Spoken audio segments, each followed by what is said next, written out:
Hey, welcome back to another video of Tech Basics, and in this video we're going to learn how to log into your Everise Workday account.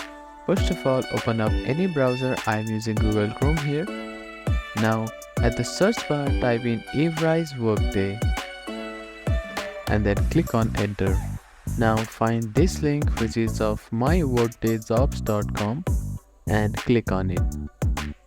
After clicking on that link, you will be redirected to another page which is of Everise.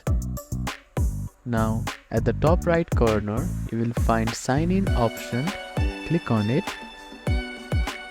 After that, type in your email address and password and click on sign in button to log into your Everise Workday account. You can also click on this link to create new Everise Workday account.